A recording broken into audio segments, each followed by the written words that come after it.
Now, the coalition of civil society organizations, during their joint statement on the conduct of the 2023 presidential and national assembly elections, have raised some issues as regards pre-election, election day, and post-election.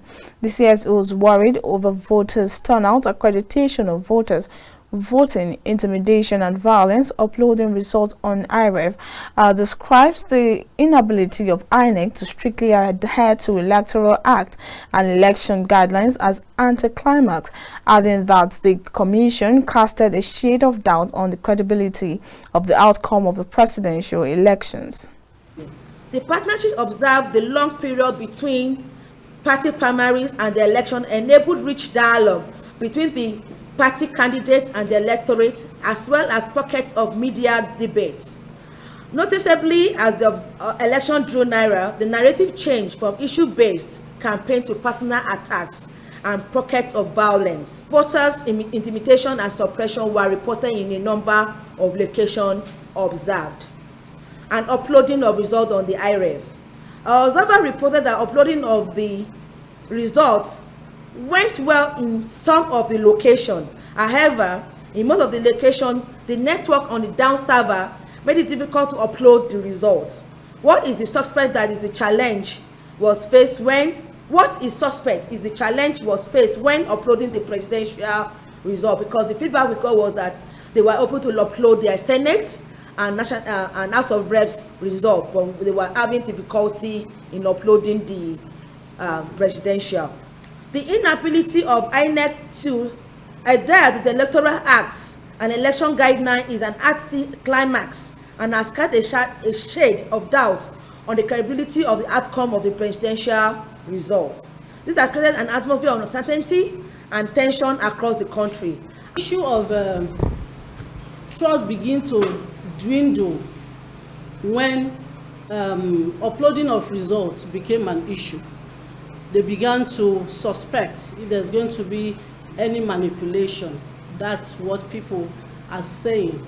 And when people went to IREV and they tried to see if their result has been uploaded, and when they found nothing there, as against what the INEC, the umpire promised that it's going to be uploaded within 24 hours.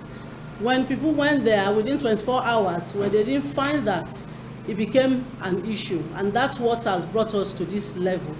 Perhaps, maybe INEC shouldn't have told us that election will start at 8 a.m. or 8:30 a.m. and close at 2 p.m. because it was evident that that time was not sufficient.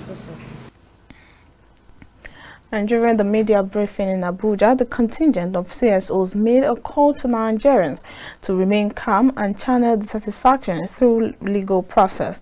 They also called on INEC to intimidate or initiate the review of results to verify the allegations of compromise of the integrity of the process. Our recommendation and our call. We call on all aggrieved Nigerians to please remain calm and to channel their dissatisfaction to the legal process and avoid action that will incite social unrest. This is very important. Our organization, we stand for accountability and we stand for inclusiveness, and yet we ensure that Nigerian citizens must ensure there is peace and calm.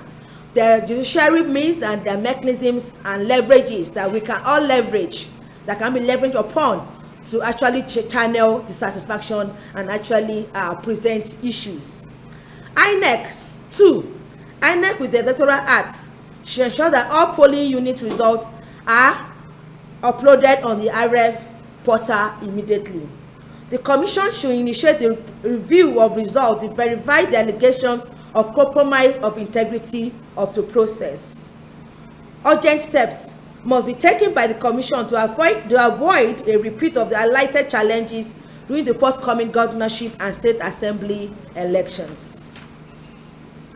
We call for the unbundling of INEC around materials and staff logistics, noting that methods of distribution of key and sensitive materials needs to be improved upon.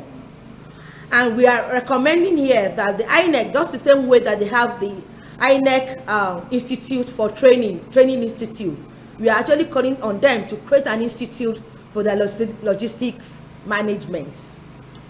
We are also we call on INEC to intensify efforts around voters' education in collaboration with civil society, media, and political parties in order to reduce the incidence of invalid or rejected votes. We also call on them to create mechanisms such as creating maps, community maps, that will enable Nigerian citizens to know their polling units.